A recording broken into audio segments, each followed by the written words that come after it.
बिस्मिल्लाहिर्रहमानिर्रहीम। Dear students, अस्सलाम वालेकुम। उम्मीद है आप सब खैरियत से होंगे।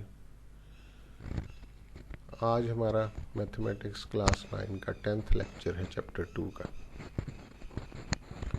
इसमें हम ऑब्जेक्टिव क्वेश्चंस करेंगे और कुछ हम शॉर्ट क्वेश्चन भी करेंगे। ऑब्जेक्टिव में आपको MCQs आते हैं, लेकिन हम रिव्यू एक्सरसाइज के MCQs भी करेंगे और ट्रू फॉल्स भी करेंगे, क्योंकि ट्रू फॉल्स का भी MCQ बन सकता है, तो इसलिए हम ट्रू फॉल्स भी करेंगे। तो आइए शुरू करते हैं रिव्यू एक्सरसाइज 2। ये रिव्यू एक्सरसाइज 2 इसका क्वेश्चन नंबर 1 है और इसका फर्स्ट पार्ट है 27x रेज़ टू पावर -1 और इसकी पावर है सारे की -2/3। तो हम पावर ऑफ ए प्रोडक्ट वाला रूल अप्लाई करेंगे, तो ये दोनों पर पावर अप्लाई हो जाएगी। और 27 को हमने लिख लिया है 3 रेज़ टू पावर 3। अब power of a power rule के मुताबिक ये इससे मल्टीप्लाई होगा 3 मल्टीप्लाइड बाई -2/3, तो 3 से 3 कैंसिल आउट हो गए, 3 रेज़ टू पावर -2 हो जाएगा। इधर भी power of a power rule के मुताबिक ये पावर जो है ये मल्टीप्लिकेशन होंगी, तो ये हो जाएगा x रेज़ टू पावर 2/3। तो इसको आगे हम सिंप्लीफाई करके ये लिख सकते हैं 3 रेज़ टू पावर -2 जो है ये ओवर में जाके 9 हो जाएगा और x रेज़ टू पावर 2/3 ये x स्क्वायर इसका थर्ड रूट। ये जो मैंने रेड में लिखा है ये मैंने समझाने के लिए लिखा है, क्वेश्चन आपको इतना ही आएगा, ठीक है। तो ये इसका करेक्ट ऑप्शन है। दूसरा पार्ट देख लें, right 7th root of x in exponential form. तो इसको एक्सपोनेंशियल फॉर्म में इस तरह से लिखते हैं x रेज़ टू पावर 1/7। ये इसकी करेक्ट एक्सपोनेंशियल फॉर्म है। तीसरा पार्ट देखें, right 4 raise to power 2/3 with radical sign. तो ये जो सिंबल है इसको रेडिकल साइन कहते हैं। ये 4 का स्क्वायर हो जाएगा, ठीक है, और उसकी पावर उसका थर्ड रूट ऑफ 4 स्क्वायर, तो ये इसकी रेडिकल फॉर्म है। अब इसमें पूछा है कि थर्ड रूट ऑफ 35, इसमें रेडिकेंड कौन सा है? तो रेडिकेंड वो होता है जो रेडिकल साइन के नीचे हो। ये रेडिकल साइन है और इसके जो नीचे है नंबर, इसको हम कहते हैं रेडिकेंड। जैसे डिवीजन जो सिंबल होता है उसके जो नीचे नंबर लिखा जाता है उसको डिविडेंड कहते हैं। फिफ्थ पार्ट देखें, 25/16 rays to power -1/2।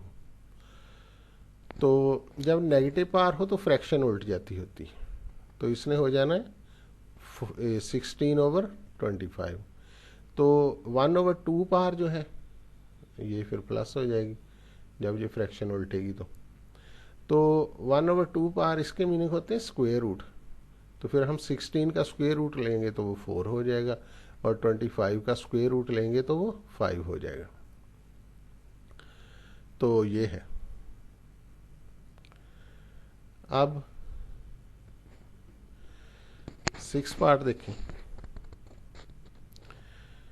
The conjugate of 5 + 4 iota is.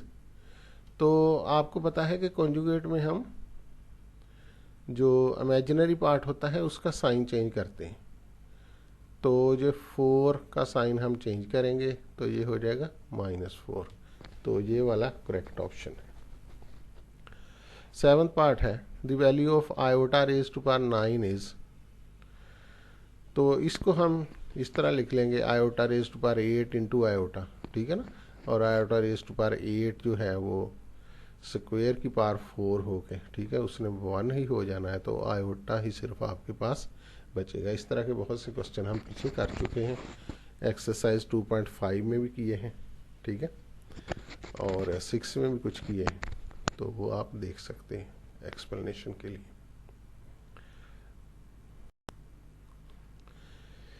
Eighth part देखें, every real number is a positive integer. तो पॉजिटिव इंटीजर तो नहीं होता ना, ये ऑप्शन नहीं ठीक।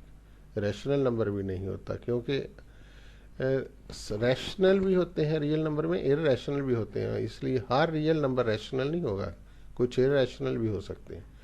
तो नेगेटिव इंटीजर भी ठीक नहीं है, ठीक है, कुछ पॉजिटिव इंटीजर भी होंगे रियल नंबर जो है।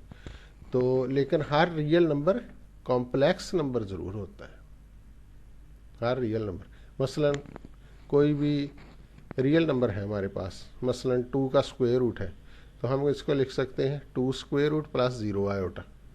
तो उसको प्लस 0 आयोटा करके उसको कॉम्प्लेक्स नंबर हम बना सकते हैं। तो हर रियल नंबर को कॉम्प्लेक्स नंबर बनाया जा सकता है। तो इसका ये वाला ऑप्शन ट्रू है। Real part of 2ab iota plus iota square is, तो अब देखें आयोटा तो यही रहेगा, लेकिन आयोटा स्क्वायर -1 हो जाएगा, और -1 2ab से मल्टीप्लाई होकर -2ab बन जाएगा, और वही रियल पार्ट होगा क्योंकि उसमें आयोटा नहीं आएगा सिंप्लीफाई होने के बाद। तो इसलिए ये करेक्ट ऑप्शन है -2ab। 10th पार्ट देखें, imaginary part of this is. अब देखें आयोटा ने इधर मल्टीप्लाई होना तो आयोटा स्क्वायर हो गया, तो आयोटा स्क्वायर तो -1 होता है, रियल हो गया जी, ठीक है। आयोटा जब इसके साथ मल्टीप्लाई होगा तो -2 आयोटा आएगा। तो -2 आयोटा में -2 जो है ये इमेजिनरी पार्ट है, -2 आयोटा में -2 इमेजिनरी पार्ट है। अच्छा, which of the following sets have the closure property with respect to addition. किस में है with respect to addition closure property? तो यानी कि अगर उस सेट के ही एलिमेंट्स को ऐड किया जाए तो आंसर उसी में आए। तो क्लियरली ये जो सेट है इसमें closure property with respect to addition है, इसमें नहीं है, क्योंकि अगर हम -1 प्लस -1 करें तो -2 आंसर आता है, और इसमें नहीं है। इसमें भी नहीं है, क्योंकि अगर हम 1 + 1 करेंगे तो ये हमारे पास बन जाएगा 2, और 2 इसमें नहीं है, इसमें भी नहीं है क्लियरली, ठीक है। तो ये ऑप्शन आपका ठीक है, ये वाला।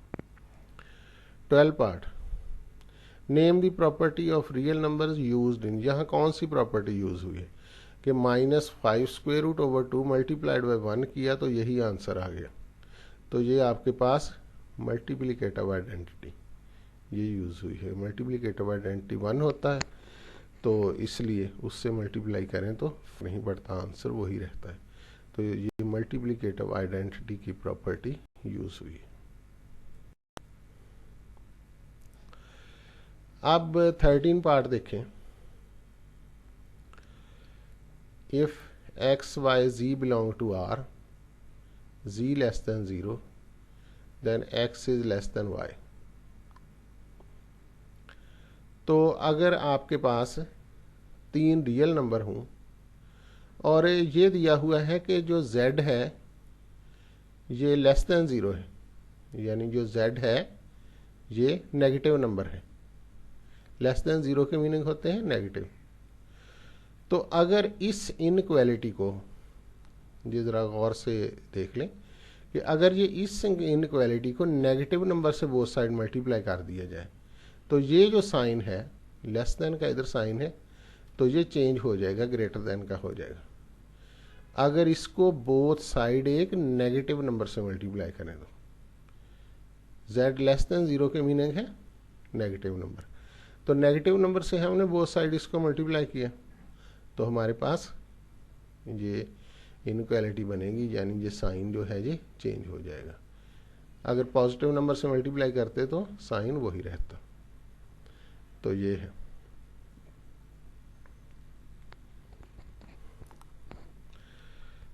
फोर्टीन पार्ट,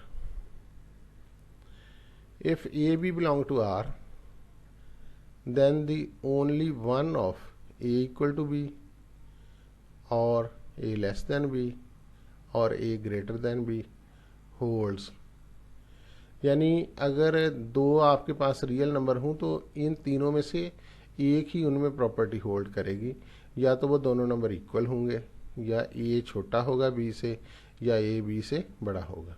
ठीक है, एक ही प्रॉपर्टी उनमें से होल्ड करेगी। तो इस प्रॉपर्टी को कहते हैं ट्राइकोटोमी प्रॉपर्टी, इसको कहते हैं ट्राइकोटोमी प्रॉपर्टी। ये हमने प्रॉपर्टीज में पढ़ा था। आगे हमारे पास 15 पर, a non terminating non recurring decimal represents an irrational number, यानी ऐसा डेसिमल नंबर जो ना ख़त्म होता है और उसमें कोई करनिंग भी नहीं आता, यानी किसी सीक्वेंस में भी नहीं आता, कोई ऑर्डर भी नहीं होता, कोई पैटर्न रिपीट नहीं हो रहा होता उसमें। तो वो जो ऐसा डेसिमल नंबर होगा वो इर्रेशनल नंबर होगा।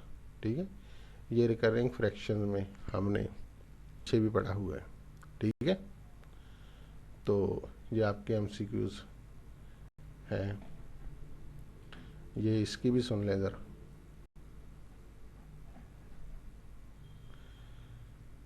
आगे है